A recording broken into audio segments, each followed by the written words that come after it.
यार last video में हमने बात की थी कि हम लोग ऊप्स किस तरह से पढ़ेंगे, ऊप्स का रोड मैप क्या होने वाला है और ऊप्स हमें क्यों पढ़ना है। आज शुरू करते हैं अपना ऊप्स का सिलसिला। बहुत लंबा सिलसिला होने वाला है, ये बहुत लंबी जर्नी होगी ऊप्स पढ़ने की। तो यार अपनी सीट बेल्ट टाइट कर लो। तो आज से हम लोग शुरू करेंगे ऊप्स। तो देखो, ऊप्स पढ़ने के लिए सबसे पहले हमें नॉलेज होनी चाहिए कि जावा में क्लासेस क्या होता है, ऑब्जेक्ट्स क्या होते हैं। अब क्लास ऑब्जेक्ट ये पढ़ना बहुत ज़रूरी है, क्योंकि बिना क्लास के हम जावा में कुछ काम कर ही नहीं सकते। देखो मैं आपको एक बात दिखाता हूँ, VS कोड में चल के दिखाते हैं एक बार कि बिना क्लास के हम लोग कुछ काम क्यों नहीं कर सकते। तो अब देखो, अब मैं एक फाइल बनाऊंगा, बहुत ध्यान से देखना कि वहाँ पे क्या हो रहा है। जैसे अब हम यहाँ पे अगर फाइल बनाते हैं अपनी, मैं यहाँ पे लिख लेता हूँ जैसे क्लासेस डॉट जावा। मैंने अपनी फाइल बना ली। अब जैसे ही मैं एंटर प्रेस करूँगा, देखना क्या होगा, फाइल बन गई, है ना, फाइल बन गई। ध्यान से देखो क्या लिख के आया।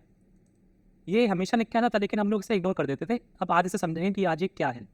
लिख के आया पब्लिक क्लास और क्लासेस, जो कि मैंने नाम दिया था अपनी फाइल को, है ना, कुछ इस तरह से लिख के आया और 2 कर्ली ब्रेसेस लग गए। तो देखो, जब भी हम जावा में कोई भी काम कर रहे होते हैं, हमें एक क्लास बनाना ज़रूरी होता है। एक क्लास तो बाय डिफ़ॉल्ट बनती ही बनती है, और जिसका बाय डिफ़ॉल्ट जो ये एक्सेस स्पेसिफायर होता है, ये क्या होता है, पब्लिक होता है। इसकी बात हम लोग डिटेल में करेंगे बाद में, लेकिन अभी समझते हैं क्लास क्या है। ठीक है, तो देखो यहाँ पे लिखा है क्लास। जब भी हम क्लास बनाएंगे तो आगे हम उसके एक क्लास कीवर्ड यूज़ करेंगे। जैसे यहाँ पे क्लास लिखा हुआ है ना, ये इस तरह से, है ना। तो यार बिना क्लास के तो हम जावा में कुछ काम शुरू नहीं कर सकते। जो भी हम काम करते हैं क्लास में करते हैं। अब क्लास के अंदर हम एक मेन बनाते हैं और यहाँ से अपना सारा काम करना चालू करते हैं। जैसे अगर हमें 2 डिजिट्स को ऐड करना हो, तो हम बेसिकली क्या कहते हैं, हमें क्या लिखते हैं, हम एक इंट a इक्वल टू 2 लिखेंगे और इंट b इक्वल टू मान लो 5 लिख देते हैं, और हम प्रिंट कराते हैं क्या, a प्लस b, है ना। a प्लस b हम यहाँ पर प्रिंट करा देंगे। ये देखो आंसर आ गया 7। ठीक है, मैं थोड़ा इसका फॉन्ट साइज बड़ा कर लेता हूँ एक बार। हाँ इतना ठीक है, इसका आंसर आ गया 7। तो आपने देखा क्या हो रहा है, एक क्लास बनी, उसके अंदर हमने मेन मेथड बनाया, और वहाँ पे अपना सारा काम कर रहे हैं। अभी तक हमने यही किया था। क्या हम दूसरी क्लास नहीं बना सकते? हाँ भाई बिल्कुल बना सकते हैं, लेकिन दूसरी क्लास बनाने से पहले एक बार ये समझ लेते हैं कि क्लास होता क्या है। तो देखो, समझते हैं क्लास क्या होता है। तो क्लास कोई बहुत कठिन टॉपिक नहीं है, मैं आपको एक एग्जाम्पल समझाता हूँ। जैसे सबसे पहले अगर मान लो हमने कोई एक क्लास बनाई, क्लास ए, तो इसका क्या मतलब होगा। देखो एक एनालॉजी करते हैं और समझने की कोशिश करते हैं क्या मतलब होगा। एक कोई आप बैग मान लो, या फिर कोई एक स्पेस, ऐसा स्पेस मान लो जिसका नाम है क्या, ए, और जिसके अंदर क्या क्या हो सकता है। मान लो ये कोई बैग है, मान लो कोई बैग है, कोई स्पेस है, कोई डब्बा है। इसके अंदर और क्या क्या हो सकता है, इसके अंदर हो सकते हैं हमारे मेथड्स एंड वेरिएबल्स, है ना। हम जब भी प्रोग्रामिंग कर रहे होते हैं, हमें सिर्फ 2 चीज़ों की तो जरूरत होती है, एक मेथड की और एक वेरिएबल की। अच्छा एग्जांपल देखते हैं, वेरिएबल क्या होते हैं। जैसे हमने कोई लिया, जैसे हमने अभी एक सम वाला प्रोग्राम किया था, इंट ए, है ना, तो ये क्या हो गया, ये वेरिएबल हो गया। मेथड क्या, मेथड अभी हमने यूज़ किया था system dot out dot println, मैं शॉर्ट में साउट लिख देता हूँ, साउंड a प्लस b। ये क्या हुआ, ये मेथड हो गया। और ये सब हमने किसके अंदर किया था, ये सब हमने एक क्लास के अंदर किया था, है ना। और इस क्लास के अंदर भी एक मेन मेथड था, उसके अंदर हमने ये सब कुछ किया था, है ना, ये सब कुछ किया था। तो क्लास बेसिकली क्या है, क्लास बेसिकली है क्या आखिर। क्लास कुछ नहीं है, क्लास एक ऐसा स्पेस होता है जिसके अंदर कुछ मेथड्स पड़े होते हैं, कुछ वेरिएबल्स पड़े होते हैं। इस और हम एक क्यों बनाते हैं, ये हम इसलिए बनाते हैं ताकि हमारा जो प्रोग्राम है ना वो मॉड्यूलर रहे। जैसे हमें मान लो कोई हम एक डेवलपमेंट कर रहे हैं किसी प्रोजेक्ट का, किसी प्रोजेक्ट का हम डेवलपमेंट कर रहे हैं, और हमारे पास एक प्रोडक्ट है। जैसे मान लो हमारे पास एक प्रोडक्ट है स्मार्टफोन, हमें ये प्रोडक्ट है, हमें इसके लिए कुछ डेवलपमेंट करना है। मान लेते हैं स्मार्टफोन है। अब स्मार्टफोन में मल्टीपल फीचर्स होंगे, क्या होगा, डायलिंग का फीचर होगा, डायलिंग नहीं करते इसे कॉलिंग बोल देंगे, कॉलिंग का फीचर होगा, है ना। और क्या होगा, एक कैमरा भी हो सकता है, बिल्कुल। और क्या हो सकता है, और हमारे पास हमने कह दिया, मान लो क्या हो सकता है, ब्राउज़र होगा, है ना, ब्राउज़र होगा, कुछ सिस्टम सॉफ्टवेयर्स होंगे, कुछ सिस्टम सॉफ्टवेयर्स होंगे। तो ये क्या है, ये सारे अपने आप में फीचर्स है ना, अलग अलग। तो जब हम इसका प्रोग्राम करेंगे, तो अगर हम लोग क्लास का यूज़ मान लो कि नहीं करते हैं, क्लास का यूज़ हम मल्टीपल क्लासेस का यूज़ नहीं करते हैं, एक हमारी सिंगल क्लास बनी जो कि पब्लिक से बनती है, पब्लिक क्लास, और जो भी हमारा प्रोग्राम फाइल है उसका नेम, और हमारे पास एक क्लास बनी एक मेन मेथड बना, तो उसके अंदर हमने पहले अपना फीचर वन जो था उसका कोड कर लिया, फिर फीचर 2 का कोड कर लिया, फिर फीचर 3 का कोड कर लिया, फिर फीचर 4 का कोड कर लिया, है ना। हम ऐसा कर सकते हैं, सिर्फ एक क्लास बनाई हमने, कोई मल्टीपल अलग से क्लासेस का यूज़ नहीं किया, और हमने ये सब कर लिया। अब यहाँ से देखो दिक्कत क्या है। पहली बात, यहाँ पे तो हमें पढ़ने में आ जा रहा है बहुत अच्छे से, लेकिन जब हम कोडिंग करते हैं तो कोडिंग थोड़ी सी कॉम्प्लेक्स होती है। जो कोडिंग लैंग्वेज होती है थोड़ी सी कॉम्प्लेक्स होती है, वो इतनी ज़्यादा रीडेबल नहीं होती है जितनी इंग्लिश है। तो जब हम यहाँ पे मल्टीपल कोड्स लिखेंगे, मान लो फीचर 1 में 100 लाइनें लिखी जा रही हैं, फीचर 2 में 50 लाइनें लिखी जा रही हैं, तो ना जो हमारा कोड है सब कुछ मेन के अंदर ही रहेगा, मेन के अंदर मल्टीपल फीचर्स आएंगे। तो यार ये डिस्टिंग्विश करना बहुत मुश्किल हो जाएगा कि कौन सा फीचर के जो प्रोग्राम है, कौन सा फीचर जो उसका कोड है कहाँ से शुरू हो रहा है कहाँ पे खत्म हो रहा है, फीचर 2 का कोड कहाँ से शुरू हो रहा है कहाँ पे खत्म हो रहा है। ये डिस्टिंग्विश करना बहुत मुश्किल हो जाएगा। हम इससे बचने के लिए क्या करेंगे, हर फीचर को एक क्लास में डाल देंगे। किस तरह से, देखो हम क्या बनाएंगे, हम पहले एक क्लास बना देंगे। इसका नाम क्या होगा, इसका नाम हम रख देंगे क्या, कॉलिंग। इस क्लास में जो भी आपका कोड होगा, मान लो वो फंक्शंस होंगे, कुछ वेरिएबल्स होंगे, वो सारे किससे रिलेटेड होंगे, इस कॉलिंग फीचर से, है ना। दूसरी क्लास हम बनाएंगे कैमरा, उसमें कुछ फीचर्स होंगे, उसमें कुछ फंक्शंस भी होंगे, उसमें कुछ वेरिएबल्स भी होंगे, वो किससे रिलेटेड होंगे, कैमरा फीचर से। अब कॉलिंग फीचर का कोई वेरिएबल कैमरा फीचर के वेरिएबल से कोई ताल्लुक नहीं रखता। इसका अगर कॉलिंग क्लास का कोई फीचर है तो कैमरा क्लास के किसी फीचर से कोई रिलेशन नहीं रखता। ऊपर क्या दिक्कत आ रही थी, ऊपर ये भी दिक्कत आ सकती थी कि मान लो अपने फीचर 1 में जो कि कॉलिंग से रिलेटेड था, वहाँ पे एक वेरिएबल बनाया सी नाम से, है ना, वहाँ पे एक वेरिएबल हमने बनाया सी नाम से, और हमें याद नहीं रहा, हमने गलती से फीचर 3 में भी एक वेरिएबल बना दिया सी नाम से, तो यहाँ पे दिक्कत आ जाएगी ना। दो अलग अलग वेरिएबल सेम नाम से हम नहीं बना सकते, कॉन्फ्लिक्ट आ जाएगा, एरर आ जाएगा। तो लेकिन यहाँ पर ये एरर नहीं आएगी। यहाँ पर क्योंकि कॉलिंग आपकी क्लास अलग, कैमरा क्लास अलग है, इस तरह से मान लो ये तो दो सेपरेट स्पेसेस हैं, है ना। इस स्पेस पर जो चीज़ें लिखी हैं वो इससे रिलेटेड नहीं है, और इस स्पेस पर जो चीज़ें लिखी हैं वो इससे रिलेटेड नहीं है ना। तो आपको बेसिकली ये मतलब समझ में आ गया कि क्लास क्या होती है और उसे क्यों यूज़ करना है। ठीक है, समझते हैं ऐसे ही प्रोग्राम से। यही सम वाला प्रोग्राम लेते हैं। यहाँ पे मैं क्या कर रहा हूँ, मैं मान लो एक कैलकुलेटर बनाना चाहता हूँ। अब कैलकुलेटर में क्या क्या फीचर्स होते हैं, सम हो सकता है, सब्ट्रैक्शन हो सकता है, मल्टीप्लिकेशन हो सकता है, डिवीजन हो सकता है, और बहुत सारे फीचर्स अभी हम चार्ट लेके चल रहे हैं, ये सब हो सकते हैं। अब मैंने सारे यहाँ पे लिख दिए, और मैंने हर किसी के लिए यहाँ पे पहले a+b किया, a-b किया, और ऐसे करते करते हम मल्टीप्लाई के लिए लिख देंगे, डिवाइड के लिख देंगे, वो सब आप लोग कर चुके हैं, आपको पता है। लेकिन मैंने कहा कि हम लोग इस तरह से नहीं करेंगे, यहाँ पर हम लोग इस तरह से नहीं करेंगे। हम लोग क्या करेंगे, एक सेपरेट क्लास बनाएंगे। अब क्लास कैसे बनेगी, देखो क्लास बनाने के तो लिखेंगे क्लास, और इसका नाम हम रख देंगे कैलकुलेटर, ठीक है। ये हमारी एक सेपरेट क्लास बन गई। यहाँ पे नाम कुछ भी दे सकते हो। एक अच्छी प्रैक्टिस होती है कि जो भी आप नाम दे रहे हो उसका जो फर्स्ट लेटर है वो कैपिटल रखो, लेकिन आप दे कुछ भी सकते हो, लेकिन कोशिश क्या करो कैपिटल रहे, है ना। एक बस अच्छी प्रैक्टिस होती है कुछ नहीं। इसके अंदर मैंने क्या दिया, इसके अंदर मैंने एक मेथड बनाया या फिर फंक्शन बनाया। पहले मैंने लिखा पब्लिक। मैं पब्लिक क्यों लिख रहा हूँ, मैं ये चाहता हूँ कि ये जो मेथड है ना, ये पूरे प्रोग्राम में कहीं पर भी एक्सेसिबल हो, है ना। अभी पब्लिक का मतलब ये समझ लो कि ये इस मेथड को पूरे प्रोग्राम में कोई भी बुला सकता है ना, ये हर जगह के लिए पब्लिक है, ठीक है। इसका मैंने नेम दे दिया, अभी इसका रिटर्न टाइप दे दिया मैंने वर्ड। रिटर्न टाइप क्या होता है, ये मेथड क्या रिटर्न करेगा, क्या वैल्यू रिटर्न करेगा, ठीक है, समझेंगे। और मैंने इसका नाम दे दिया सम, ठीक है। और मैंने क्या कहा कि जब भी हम इस मेथड को कॉल करें तो हमारे पास क्या प्रिंट हो जाए कि इन कैलकुलेटर क्लास इन सम, कुछ ये प्रिंट हो। मैंने कहा कुछ ये प्रिंट हो जब भी हम इस वाले अपने मेथड को कॉल कर रहे हो, ठीक है। कैसे कॉल करेंगे, चलो करते हैं। मैं इसे कमेंटेड कर देता हूँ, कर दिया। अब देखो क्या नाम था इसका नाम था सम। तो मैंने कहा कि हमने सम लिख दिया, मैंने कहा कि सम को कॉल करो, सम को बुलाओ जाके, है ना, कुछ इस तरह से लिख दिया, और इसे रन करने की कोशिश की। रन करते हैं, चलो देखते हैं क्या होता है।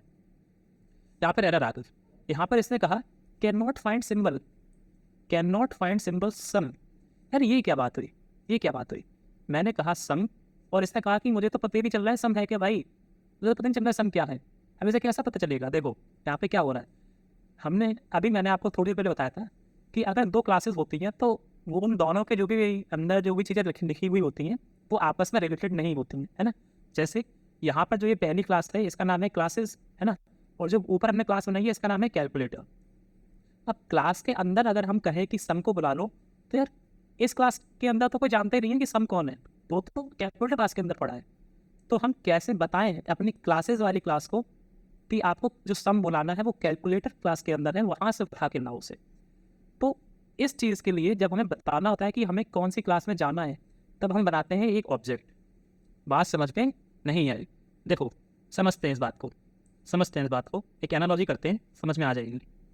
देखो मान लेते हैं कि ये एक वेयर हाउस है, ये एक वेयर हाउस है और इसमें मल्टीपल आइटम्स पड़े हैं, आइटम 1, आइटम 2, है ना, तो बहुत सारे पड़े। ये इसका यहाँ पर कुछ एक गेट हो गया, ये यहाँ पर इसका गेट है, मैं गेट को इस तरह से बना देता हूँ। और यहाँ पर एक इस गेट पर एक वॉचमैन बैठा हुआ है ना, एक वॉचमैन बैठा हुआ है, इसकी टोपी वॉचमैन की और ये इसका डंडा, ठीक है, ये बैठा हुआ है। आप लोग हो यहाँ पर कौन है, यहाँ पर हम लोग। और अब हम लोग को क्या करना है, अब हम लोग को क्या करना है, हम लोग को इस वेयर हाउस में जाना है और यहाँ से कोई एक आइटम लेके आना है, लेकिन चोरी नहीं करनी है, आपको लीगल तरह से वेयर हाउस में जाना है, वहाँ से एक आइटम उठा कर लाना है। तो हम लोग क्या करेंगे, हम लोग क्या डायरेक्टली जाके इस गेट को जंप करके वेयर हाउस के अंदर घुस के क्या आइटम उठा लेंगे? नहीं भाई, हम लोग ऐसा नहीं कर सकते। ऐसा करेंगे तो बहुत कुछ हो सकता है ना।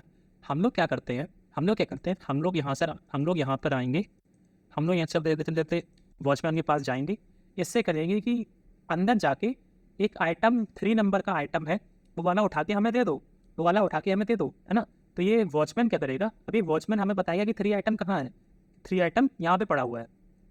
तो या तो वो खुद ला के दे देगा, या फिर हम जाएंगे इस वॉचमैन से वो एड्रेस पूछ के और अब वहाँ से वो उठाना है ना, हम यही तो करते हैं। तो अब इसी तरह से अगर आप थोड़ा सा इस एनालॉजी को समझो, तो ये जो वेयर हाउस है ये क्या होगी, ये क्लास हो गई, है ना। और ये हमारी एक ये जो हम लोग नाम क्या है, ये भी क्लास हो गई। हम डायरेक्टली यहाँ से कोई आइटम उठा के नहीं ला सकते, है ना, वो हम नहीं कर सकते।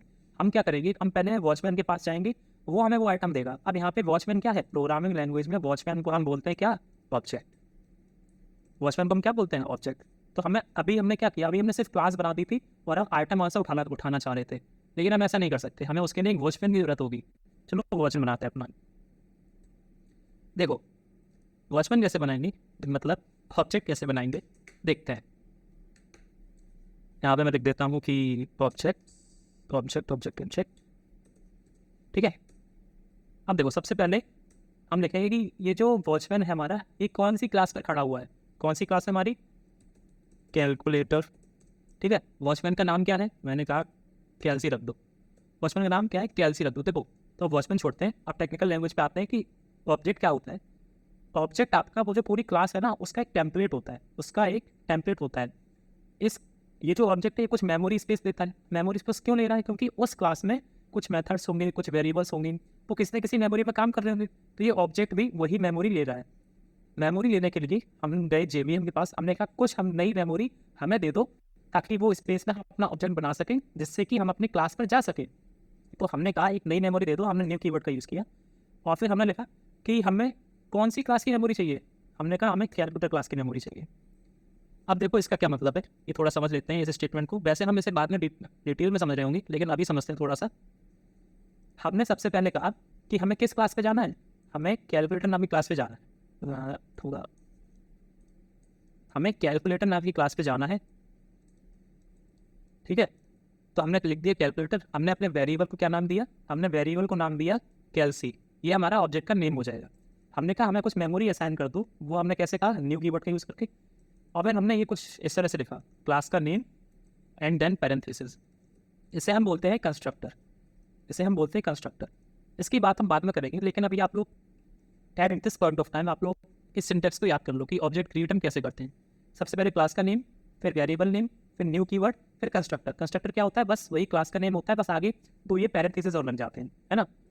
तो इससे क्या हुआ, इससे हमारा एक ये बन गया, ये हमने ऑब्जेक्ट बना दिया, ठीक है। अब हमने ये सब मेथड लिखा, अब ये काम कर जाना चाहिए, क्योंकि हमने देखो ऑब्जेक्ट तो बना दिया है और फिर हमने सब मेथड भी लिख दिया है, तो अब तो सब मेथड कॉल होना चाहिए। चलो कॉल करते हैं,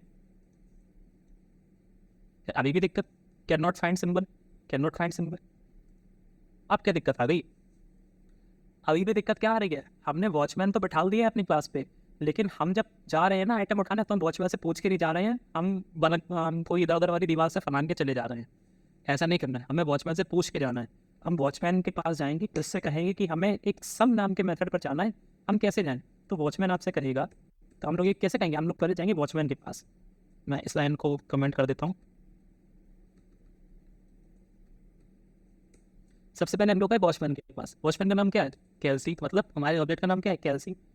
इसने हमसे कहा कि अब सब मेथड पे चले जाओ, तो मतलब डॉट सम, कुछ इस तरह से, कुछ इस तरह से कैल्सी डॉट सम। पहले हम गए ऑब्जेक्ट के पास, फिर हमने कहा कि ये ऑब्जेक्ट किस क्लास का है? कैलकुलेटर क्लास का। कैलकुलेटर क्लास का एक सम मेथड है, तो हम ऑब्जेक्ट के पास गए, फिर हमने डॉट लगाया, फिर हमने सम लिखा। ऐसे हम बुलाते हैं किसी भी क्लास के किसी भी मेथड को, इस तरह से हमें कॉल करना होता है। ठीक है, पहले ऑब्जेक्ट का नेम, फिर डॉट, फिर जो भी हमें मेथड कॉल करना है वो। जैसे यहाँ पे सम था तो हमने सम कॉल किया। अब इस लाइन से क्या होगा? जैसे ही लाइन आएगी कैल्सी डॉट सम, हम लोग चले जाएंगे अपनी सम वाली क्लास पे, हम लोग चले जाएंगे अपनी, सॉरी सम नहीं, अपनी कैलकुलेटर वाली क्लास पे, और हम लोग वहाँ पे फाइंड करेंगे कि सम कहाँ पर है। सम मिल गया हमें, सम मिला, सम चल जाएगा, और लिख के आना चाहिए इन कैलकुलेटर क्लास इन सम। देखते हैं लिख के आ रहा है कि नहीं। हाँ, ये देखो यहाँ पर ही लिख के आ गया इन calculator class in some.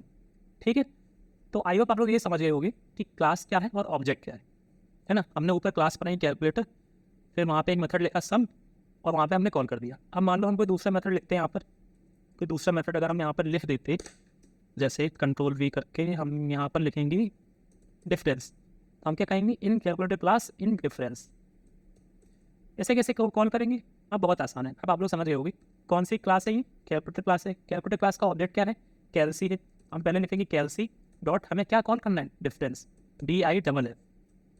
Call किया हमने, अभी बिल्कुल कॉल हो जाएगा, बिल्कुल कॉल हो जाएगा। देखो पहले लिखा है इन कैलकुलेटर क्लास इन सम, क्योंकि हम पहले सम वाला कॉल कर चुके हैं। फिर लिखा है इन कैलकुलेटर क्लास इन डिफरेंस, बिल्कुल सही है, यही तो हमें चाहिए था। ये बिल्कुल यहाँ पर कॉल हो गया। ठीक है, अब हम किसी दूसरी क्लास में ऐसा कुछ कर सकते हैं? मैंने कहा बिल्कुल ठीक है, मैंने कहा बिल्कुल ठीक, हम एक दूसरी क्लास बना के देखते हैं। हम दूसरी क्लास बना के देखते हैं। इस नाम का मैं इस क्लास का नाम देते हैं मैंने कैलकुलेटर 2, और इसमें मेरा जो अंदर जो मेथड है वो चेंज नहीं किए। कैलकुलेटर में भी एक सम था और कैलकुलेटर 2 में भी एक सम है। कैलकुलेटर में भी एक डिफरेंस था, कैलकुलेटर 2 में भी एक डिफरेंस है। नेम बिल्कुल सेम है, काम बिल्कुल सेम है, दोनों ही प्रिंट कर रहे हैं। बस जहाँ पे मैंने लिख दिया कैलकुलेटर 2। अब देखो क्या होगा, ये था कैलकुलेटर क्लास वाला सब मेथड। अगर हमें कैलकुलेटर 2 क्लास वाला सब मेथड कॉल करना है तो हम क्या करेंगे? हम कैलकुलेटर 2 क्लास को एक वॉचमैन असाइन करेंगे, मतलब कैलकुलेटर 2 क्लास को एक ऑब्जेक्ट असाइन करेंगे। तो आप लोग से कोई पूछे तो आप लोग वॉचमैन मत कह देना, है ना। आप लोग क्या कहेंगे कि कैलकुलेटर क्लास में एक हमने ऑब्जेक्ट असाइन कर दिया। ठीक है, तो चलो वही करते हैं। कैलकुलेटर, अब क्लास है हमारी कैलकुलेटर 2, तो जिसका नेम हमने नेम को छोड़ दे दिया, मान लो कैल्क 2 इक्वल न्यू और दिस। ठीक है, इस क्लास का सब मेथड कॉल करना है तो हम क्या लिखेंगे? बिल्कुल सही, KLC2 डॉट सम दिस। ठीक है, इससे पहले ऊपर वाले को कमेंट कर देते हैं, वरना ये अपना फालतू में आउटपुट देता रहेगा। ठीक है, अब देखो क्या आएगा आंसर। बिल्कुल सही आंसर आ गया इन कैलकुलेटर 2 क्लास इन सम। बिल्कुल हमें यही चाहिए था। अगर हम इसे भी चला देते, अगर हम इसे भी चला देते तो आप बताओ, अब तो सम सेम नेम के हुए, तो क्या यहाँ पर कोई एरर आएगी? देखते हैं, देखते हैं। नहीं आई कोई एरर, आउटपुट बिल्कुल सेम आया। In calculator class in sum, in calculator 2 class in sum. तो यही फायदा है क्लास यूज करने का। अगर हम सिंपल मेन मेथड में, अगर हम सिंपल मेन मेथड में सारा काम कर देते, वहाँ पे अगर हमें 2 मेथड हम गलती से सम नाम के बना देते जो कि सेम नाम के थे, तो वहाँ पर एरर आ जाती, लेकिन यहाँ पर कोई एरर नहीं आई। क्यों? क्योंकि कैलकुलेटर क्लास के अंदर की चीज़ें और कैलकुलेटर 2 क्लास के अंदर की चीज़ें एक दूसरे को नहीं जानती हैं, तो बिल्कुल एक दूसरे से अलग हैं, है ना, इसीलिए। ठीक है, तो अब आप लोग ये समझ गए हो कि क्लास क्या होता है और ऑब्जेक्ट क्या होता है, और हम क्लास के अंदर चीज़ें किस तरह से ऑब्जेक्ट का यूज़ करके एक्सेस करते हैं। मैंने आपको बहुत अच्छी एनालॉजी समझाया कि वेयर हाउस और अपना वॉचमैन वाली एनालॉजी। ठीक है, अब हम लोग नेक्स्ट वीडियो में पढ़ेंगे कि जावा सोर्स फाइल स्ट्रक्चर क्या होता है। और अगर आपको मेरी एक्सप्लेनेशन और ये जो वीडियो है अगर आपको पसंद आया हो तो यार प्लीज़ इस वीडियो को लाइक कर देना, चैनल सब्सक्राइब कर देना, और दोस्तों के साथ शेयर कर देना। मिलते हैं नेक्स्ट वीडियो में, तब तक के लिए keep learning, keep exploring, bye bye.